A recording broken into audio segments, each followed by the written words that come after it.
안녕하세요. 16학번 김기정입니다. 제가 오늘 소개하려는 작가는 송대 때 사로 유명했던 이청조입니다. 중국 고전 문학가인 이청조에게 왜 현대화가인 피카소를 붙였는지 의아하셨을 겁니다. 저는 사에서 심경 변화가 일어나는 것이 시각적으로 어떻게 보이는지 예를 들기 위해 피카소와 비교하였습니다. 이청조 작가의 생애를 그녀의 작품을 통해서 시간순으로 말씀드리고자 합니다. 먼저 피카소의 화풍 변화입니다. 청색시대를 보시면 알겠지만 아주 우중충하고 우울한 화풍이 보입니다. 그가 파리에서 살 때 화려한 모습과는 대비되는 하층민들의 슬픈 삶을 파랗게 표현하여 침통함을 느낄 수 있습니다. 그에 반해 장밋빛 시대에는 아주 부드럽고 온화하며 따뜻한 느낌이 듭니다. 그 이유는 그가 연애를 시작했기 때문입니다. 이처럼 피카소의 심경 변화에 따라 화풍이 급격하게 변하는데요. 이청조 또한 그녀의 시대적 배경, 그리고 그녀의 심리적 상태에 따라 시풍이 변화합니다. 이를 시각적으로 보여드려서 얼마나 특징적인 일인지 보여드리고자 합니다. 이제 그녀의 삶을 시를 통해 짧게 보여드리겠습니다.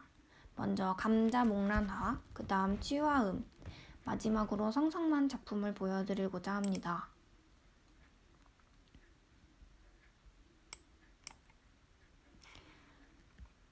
이청조에 대한 설명을 먼저 드리겠습니다. 그녀는 북송말 남송조 작가입니다. 학식 있는 집에서 태어났습니다. 어머니는 장원 출신인 왕공진의 손녀로서 사문에 능하였고 아버지는 예부 원외랑으로서 관직이 있었습니다. 어릴 적부터 사문에 능하였고 당시에 유명한 소식을 비롯한 소문사학자들과 교류하기도 했습니다.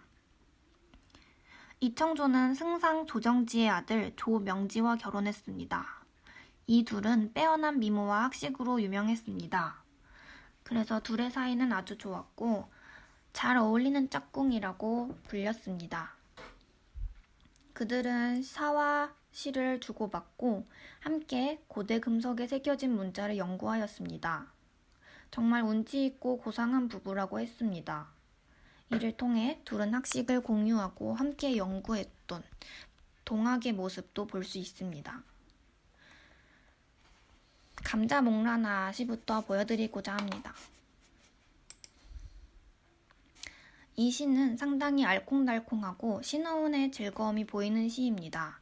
경쾌한 음률로 구성되어 있습니다.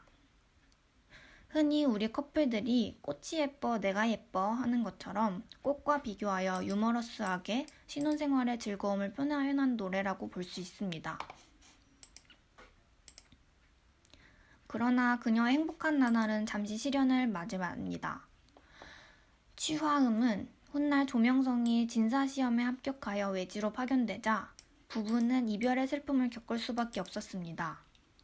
어느 해 중양절에 이청조는 외로이 빈방을 지키다 정원에 가득 빈 국화를 보고 멀리 떨어져 있는 남편을 그리워합니다. 그리고 취화음이라는 살을 지어 보냈는데요. 조명성은 이 시를 보고 자신의 능력도 아내보다 못하지 않다고 여겼기에 방문을 걸어 잠그고 손님도 끊은 채 방에 틀어박혀 3일 밤낮에 걸쳐 같은 제목의 사 25수를 지었습니다. 그래도 이 중 몇 수는 아내의 작품보다 낫기를 바랬습니다. 그는 아내가 보내온 사를 자신의 작품에 끼워 친구 육덕부에게 보내 가장 잘된 것 한 수를 뽑아달라고 부탁했습니다.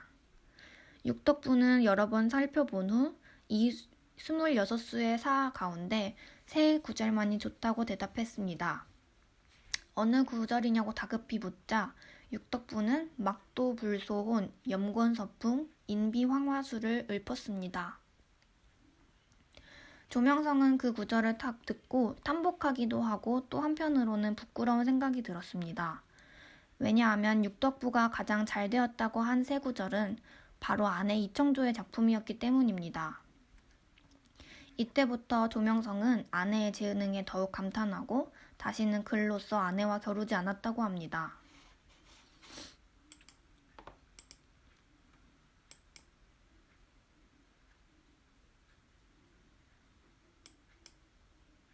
이청조의 슬픈 시기입니다. 1125년 이청조가 42살이 되던 해에 금나라가 남침을 시작했습니다. 그 후 2년 동안 북송 왕조는 천하가 뒤집히고 곳곳에 전쟁이 일어나 황제는 난리를 피하여 안전한 곳으로 떠나고 조명성의 근무지였던 치주와 고향 청주가 연이어 함락되었습니다. 여러 곳으로 옮겨 다니려면 그들이 과거 수집한 금속과 서화를 지니고 갈 수가 없기에 가장 소중한 것 몇 개만 가지고 이리저리 떠돌아다닐 수밖에 없었습니다. 나머지 것들은 전쟁의 혼란통에 모두 소실되고 말았습니다. 그런데 더욱 불행하게도 남쪽에서 피난 생활을 시작한 지 몇 년 만에 조명성이 병으로 죽고 말았습니다. 이제 그녀에겐 과거의 낭만적이며 열정적인 감정은 사라지고 남은 것은 산산이 조각난 아픈 마음과 여기저기를 전전하는 처량한 신세뿐이었습니다.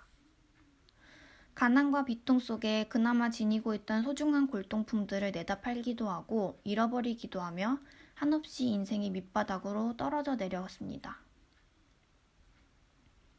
이후 절강의 금화까지 흘러들어 만년의 대부분을 그곳에서 살았는데 생활은 여전히 고통스러웠습니다.